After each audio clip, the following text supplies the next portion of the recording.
This question is titled, how do I connect this thing to that other thing? And here we want to talk about how we might compose command line entities, what redirection is, what process and command substitution is, and how I can do basic mathematics. Here, understand that the shell is basically string-based. There really aren't any sort of data types. There are circumstances in which the shell can interpret strings as though they were numbers. Like here, you can see my Z shell believes that in that plus statement, these are both numbers, and I guess I have the right mode turned on or the right plugin installed, that this will properly add them. But you can see if this is not, there's no constraints. The error occurs when I do the math, doesn't occur when I try and store this thing. There's no types on this thing. So this is really just interpreting that data as though it were a number and giving me the string output. So a lot of the things that I want to do numerically, I just can't do easily at the shell, but I can do simple things, addition, subtraction, basic stuff. The double parentheses allows you within your Z shell or a bash to say, within these parentheses, interpret these variables as mathematical values and interpret this operation as a mathematical operation. So if you want to do basic mathematics of the shell, this is what you can do. And you can do, again, very basic arithmetic. It's not particularly efficient, but sometimes you just need to, add 1 to something. Another thing you can do without the $sign is you can use a variable as a mathematical structure. You can say if x is 0, continue with some branch, otherwise do something else. And so you'll see this pattern all the time, especially with flags. Here you can see x is 0, and it actually triggered this branch. And this is just saying interpret this as a number. 0 is interpreted as a number, and this gives me an exit code that causes the first or the second branch to be triggered. What I want to talk, though, is about how we can compose two entities. And we can talk about composition of entities in a couple of different ways. We can talk about the structure of these entities. If we had two entities, two programs, two scripts, two functions, whatever the case may be, and we wanted to connect them to each other, we can connect them in a hierarchical arrangement, a parent and a child. The parent decides to run the child and then monitors whether the child is going and then maybe runs another child. We can connect them simultaneously in a sibling, like a normal pipeline, or we could connect them sequentially, do this, then do this, then do this, but I don't care what happened in between them. Looking at just the sibling operation, pipelines, we know there are basically 3 ways for us to pass data. There's a couple of more, but there's maybe 3, 4 different ways where data can come in or data can go out. Environmental variables, your argv, the command line arguments, your standard in, standard out, or a file. And I have a simple table here that shows you how these things can be connected. If you wanted on the right-hand side to populate the environment from the environment, the argv, the standard out, or the file from the left-hand side, it's generally not possible. And the reason for that is in the simultaneous sibling pipeline, every process starts at the same time, which means they get all their environmental variables at the same time, which means, and most programs are written to read the environmental variables on start, but they don't reread it. You can't really change environmental variables in a running program. It's not something pretty much any program really expects. So it's generally not possible to populate environmental variables in that pipeline. So that doesn't really make any sense. If you wanted to take the environmental variables and the argv and put them into the standard in another program, well, you just kind of print them. Your first program would just print stuff. You get your argv, print them out, and then pipe. If you wanted to take your environmental variables or the contents of a file and pass it into the argv, that's also not really very meaningful. If you wanted to take the standard out of one side and pass it to the argv of the other side, that's just xargs. It translates between the standard out and the argv of a left-hand process and a right-hand process. It does require intermediation. The xargs has to be the one responsible for spawning the right hand, and so the xargs is the intermediary, which then uses what it was passed on its standard in from the standard on the other side in order to construct the argv. If you want to go the other way, from the argv to the standard in, you just print to the standard out and pipe. Similarly, if you wanted to go from argv to a file, you'd print to the standard out and redirect. If you wanted to translate the argv from one side to another, in a shell script, you have special variables like $, commercial at, which allow you to say, all of the stuff that I was passed, just pass it down the line. Kind of like star arg, star quargs unpacking in Python. If you want to go from standard out to standard in, this is what we call piping. If you wanted to go standard out to a file or from a file to standard in, this is what we call redirection. And if the left-hand side's a file and the right-hand side's a file, there's this helpful program called MV for renaming or moving files. Let's talk about redirection and piping. Here you can see a very simple operation. I'm computing the values from 1 up to and including 10, and I am output redirecting that. I'm taking the standard out of this thing, which otherwise would just be printed for me, and I'm sending it to a file called output. And you can see this file has 10 lines. I can write this redirection on the left-hand side or on the right-hand side. It doesn't matter. Some shells might be a little bit pickier about putting it here, but in modern shells, usually you can write it on either side. And you can think why you might want to do that is if you're working interactively and you're changing this part of the pipeline, do you really want to be scrolling left and right all the time? No, you just want to do this, and then you can say, okay, that worked, that worked, that worked. Because when you go the up arrow, your cursor's at the end of the line. So keep things arranged so that it works easily. When you're doing redirection, understand that there are 3 file descriptors that are available to every process. Now, these file descriptors can be duplicated, they can be closed, they aren't guaranteed to be valid, but in general, there's an assumption of these 3 file descriptors. The standard in, which is read-only, and the standard out and the standard error, which are write-only. And they're assigned these canonical numbers. Standard in is file descriptor 0, standard out and error are file descriptors 1 and 2. You can refer to them symbolically. So this means take my output from sequence 1 to 10 and put it into my standard out. Another way you can do this is you can use your dev file system and do that. These are basically equivalent. Sorry, my standard error. Now, if you wanted to put this into the standard out, you could do this. You could do this. Or you could just say, you know what, it actually goes there by default. So maybe you don't need either of those. If you had a program and that program had an error in it, here I have a 0 division error, and I ran that program. And that program gave me that really ugly error code, but it also provided some partial output along the way before that error code, and I wanted to throw away the error code or throw away the partial output. I might try sending the data to dev null, which is a special device that just black holes all the information. It gets soaked up and never escapes. Well, notice I can't send the error message to dev null because the error message is being sent on the standard error. So this is where you might see this style redirection. This says send my standard error to dev null, but preserve my standard out. So if this program had some output prior to the error, well, you should be able to see that output here. You might have to run this with unbuffered just so that you can see that output. Or your Python interpreter you might even have to do something else. Your Python interpreter might not necessarily be able to give you this output. So just piping the standard output or the standard error there will work in generality, but for a Python program, you have to be aware of how it's flushing things and how that error is actually affecting the output that would otherwise occur.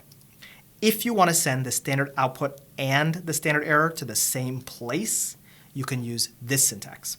And I'm sure you've all had this situation. You write a command, it blows up in your face with a long error message. You're like, I can't scroll up far enough to read this. Let me pass this to my pager. Let me pass this to less. But then you realize that the help text is the standard error, not the standard out. And so less just doesn't do anything. So it still scrolls past you. Well, these little tricks, the pipe both of them, is what you want to use. And so for your particular shell, figure out what the syntax looks like to pipe both of them to your pager, and then use that, and it'll pipe all the standard and all the standard out so you can actually scroll up and down less.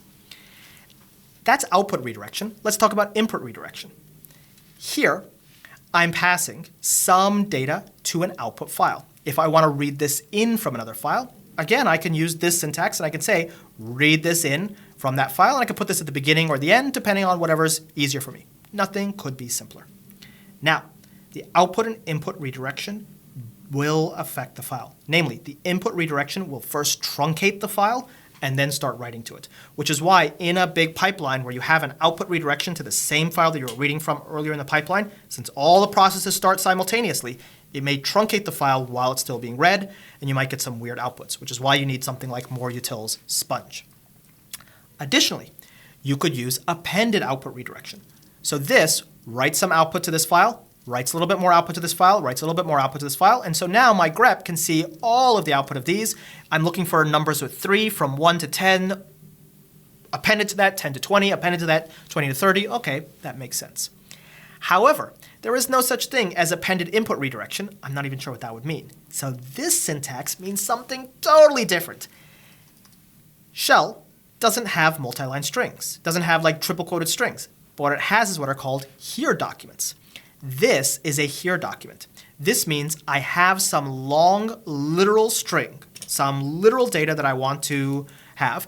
There is shell interpolation here, so if you have variables, those variables will appear, x equals 1, 2, 3.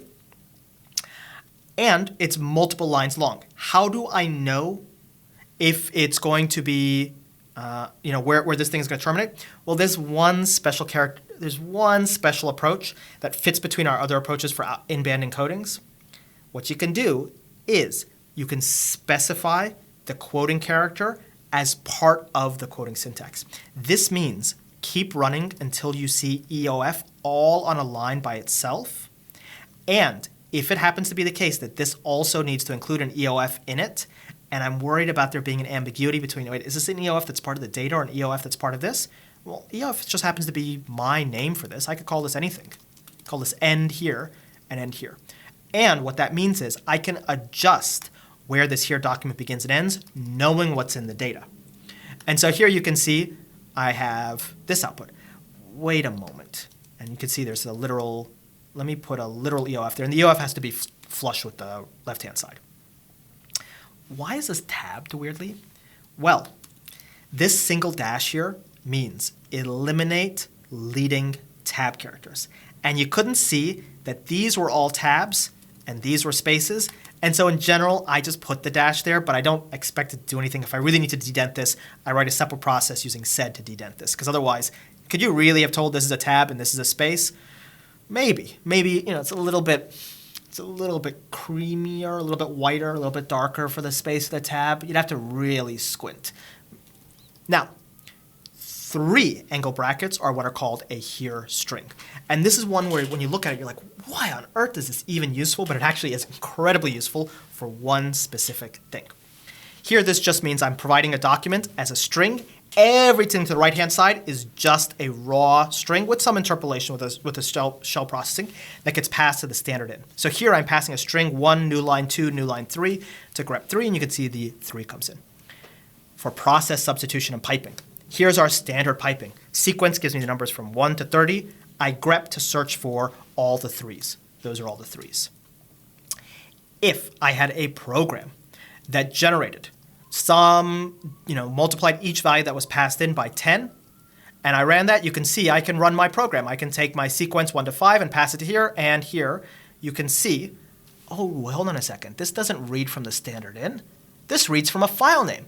What if the output of one of these things can't be piped to the input of this thing because that program doesn't read from the standard in, it reads from a file name that it's provided?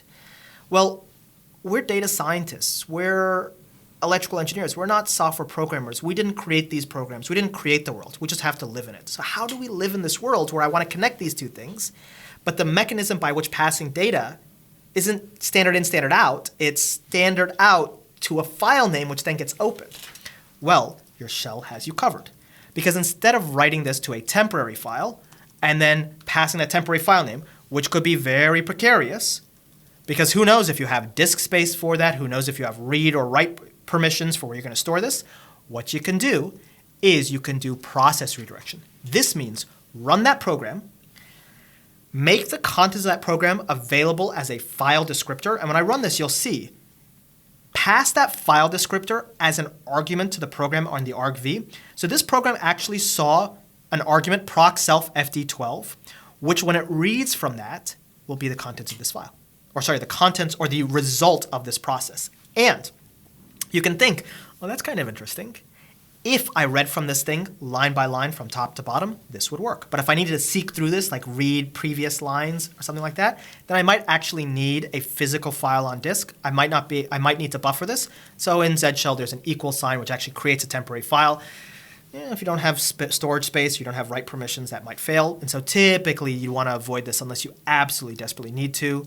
Here, this does not require that you have storage space. Doesn't require you have write permissions. It just synthesizes the idea of taking a process, writing it to a file, and then making it available to another process to read from. If I had an output and an input file name, so this program, for whatever reason, doesn't use standard in and standard out. Maybe it uses those for other things. Maybe it wants to disambiguate certain metadata that's passed in. So it uses the standard in, standard out for one thing, and it uses the file names that are passed on the command line and the argv for something else. Well, I have output redirection as well. So this program will run, or this program snippet will run sequence 1 to 50, connect it to a file descriptor, run grep3, connect that to a file descriptor, tell prog that, oh, I got 2 files for you. The files are these synthetic file descriptors.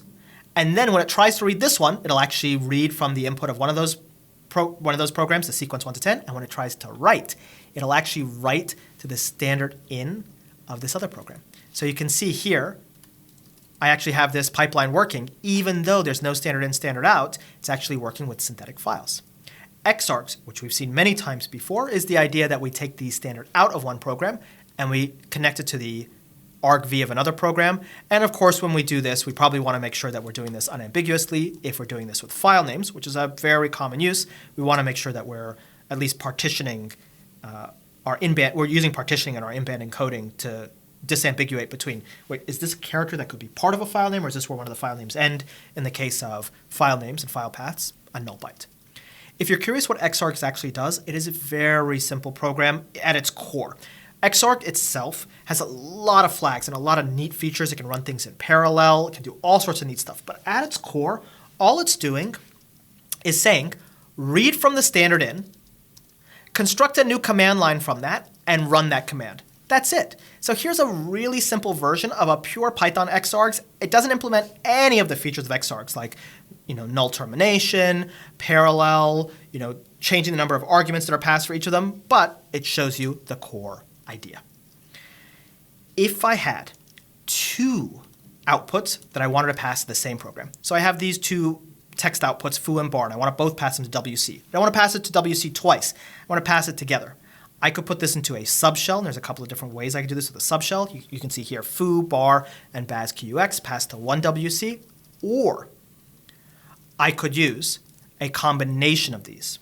I could say pass this pipeline here as input redirection, and then pass that file into WC. I don't do this that often because there's only some rare circumstances where you really need it. In some shells, which don't have some of the other options, you are forced to do this. But in Z shell, you're not really forced to do this. Note, typically there's a space between these. Sometimes in other shells, you'll see this without a space.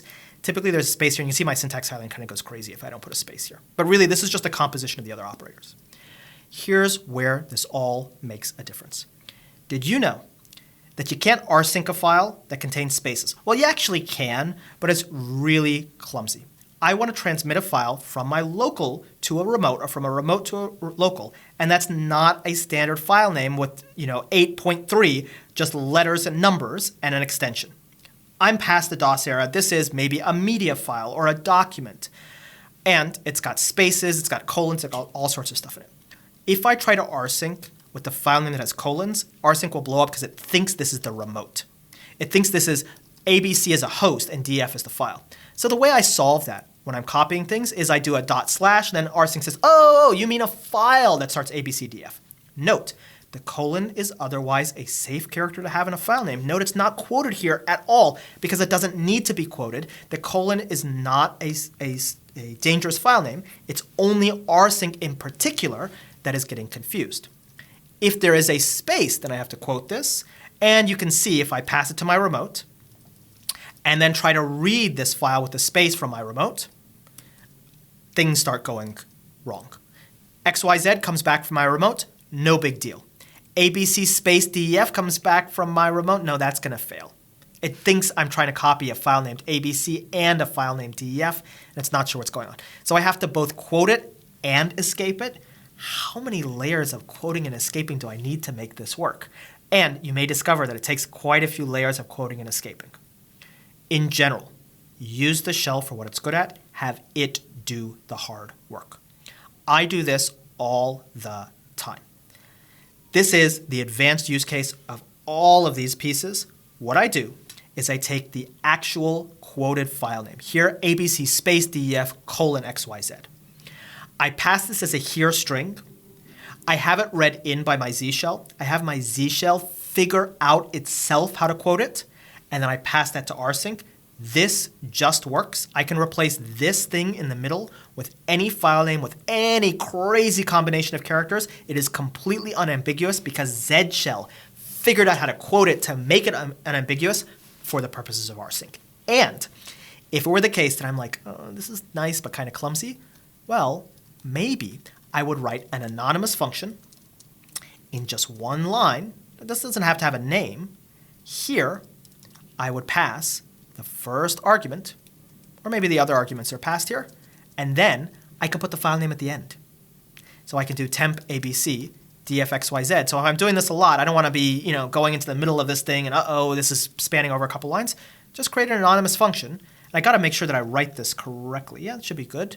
My syntax heading doesn't quite like it, but there you go. I can write this at the end, and it just works.